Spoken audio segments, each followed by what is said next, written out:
See, anybody can, whether you will or not. See, that's the question. And here's a good question to ask. We are all buying somebody's plan. The question is, whose? Who's got you talked into doing what you're doing? Who's got you talked into your present plan? See, 10 years from now, you will surely arrive. The question is, where? But see, anybody, if you want to, can go searching for a good plan, pick it, and start working it. And sure enough, as the time passes, as it surely will 5 years from now, 10 years from now, then you'll be winding up wearing what you want to wear, driving what you want to drive, living where you want to live, become what you want to become. But now's the time to fix the next 10 years. And who can? Anybody. Here's number 6. The 6th key to sowing and reaping. This is leveling with you now, as we promised to do. There's one thing better than the truth, and that's the whole truth. And here's part of the whole truth of the law of sowing and reaping. Number 6 is, you could lose. There are times when you just lose, no matter what you do. It's that kind of planet. You reap what you sow, yes, but... What does that mean, yes, but? Well, the farmer plants his crop in the spring, takes care of it all summer, loves his family, works 10, 12 hours a day, 6, 7 days a week, is an honorable man. Come fall, he's got a beautiful crop, and he deserves every bit of it. But the day before he sends the combines into the field, a hailstorm comes along and beats it all in the ground, which means you lose. Somebody says, well, what did he do wrong? Answer, nothing. It's just that kind of planet.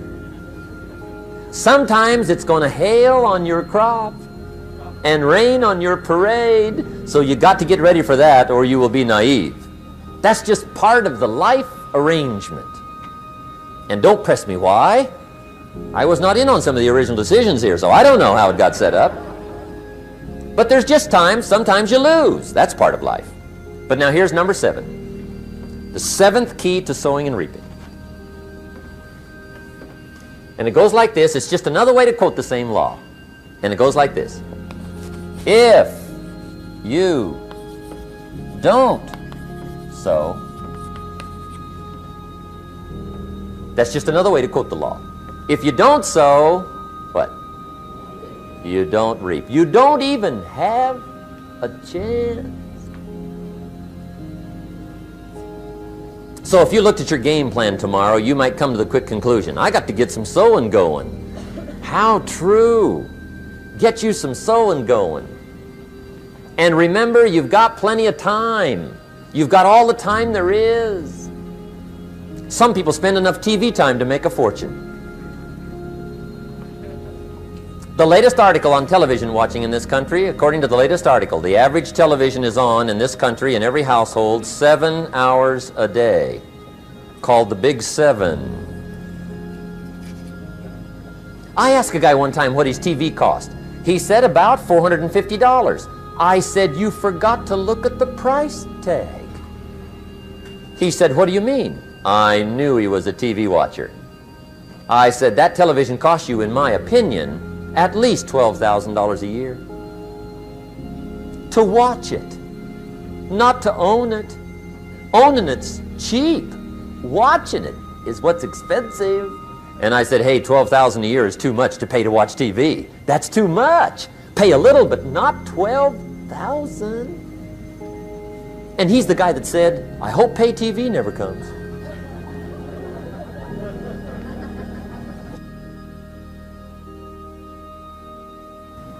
Okay, we're trying to cover an awful lot tonight, I realize that, but my time schedule is such that we just have to sort of give it all to you and let you sort the rest out. I wish we had plenty of time for questions and answers and that whole thing, but our time is just limited. But we are trying to go through an awful lot, I realize that. But looks like everybody's getting it. This is about the note-takingest crowd I've seen in a long time. Incredible. Does anybody have 5 pages yet? Anybody? Oh, fantastic. Incredible. Okay. Maybe you heard the story about the preacher down in Texas, southern part of the country. He was an evangelist back in the horse and buggy days. And he was very good at being an evangelist, and a lot of people used to come and hear him preach. And one day he put up his tent in one of these Texas towns and expected a big crowd as usual, come hear him preach. And he got there first night of the tent revival, walked in, 7:30, time to start.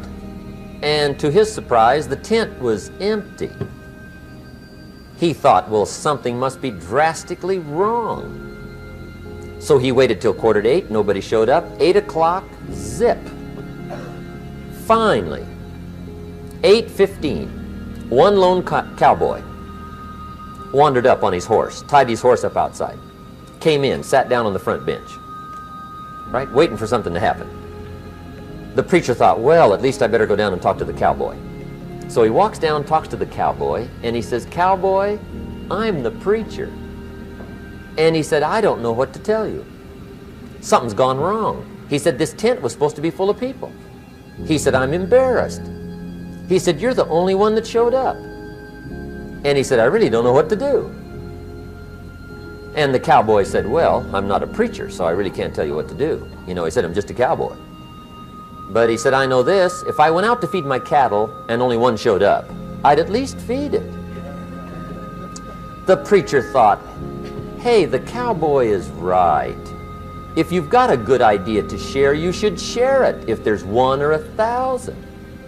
So he got kind of inspired by this conversation, and he jumped up on the platform and started to preach, as if the tent was full of people, just exploded. And he went for an hour and 15 minutes, just kept rolling. Finally, he quit. And when he finished, he came down off the platform, talked to the cowboy again. He says, "Well, cowboy, what did you think of my sermon?"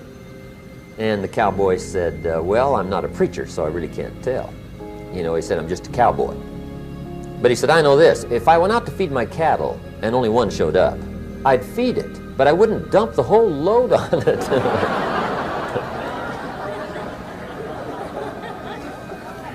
So anyway,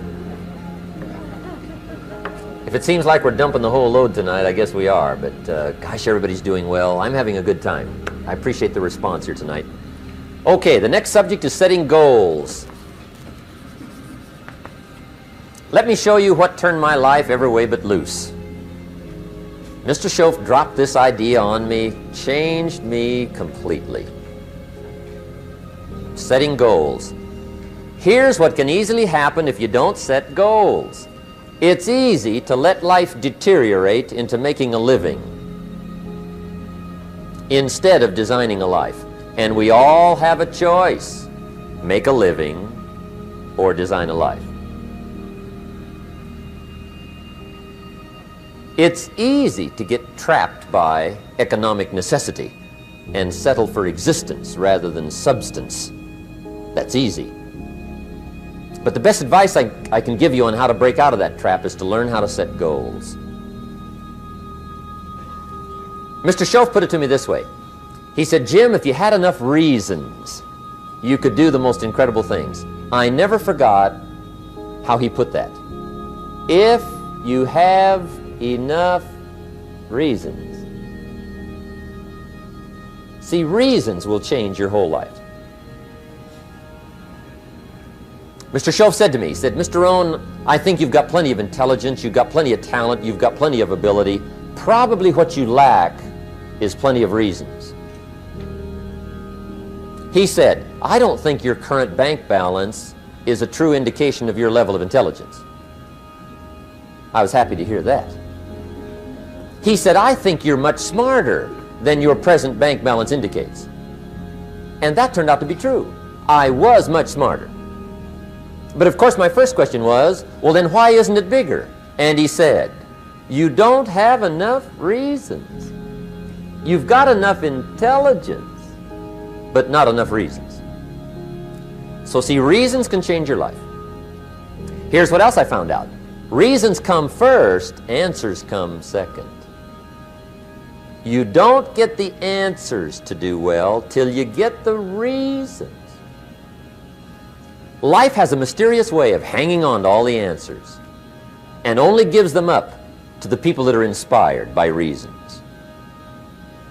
So reasons make the difference in how your life works out.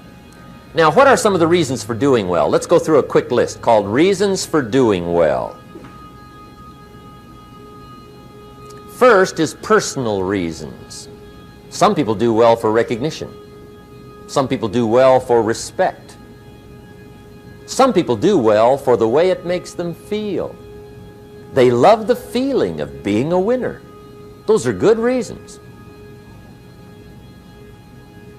I have some millionaire friends that keep working 10, 12 hours a day, making more millions. And it's not because they need the money. It's because they need the joy and the satisfaction and the pleasure that comes from being a constant winner. And see, it's not just the money anyway. It's the journey, not the money. Once in a while somebody says to me, boy, if I had $1 million, I'd never work another day in my life. That's probably why the good Lord sees to it they don't get their million, right? They'd quit. They'd quit. Okay. Next is family reasons. Some people do extremely well for other people, and that's powerful. Human beings can greatly affect each other. Sometimes we will do things for somebody else we will not do for ourselves. We're made that way.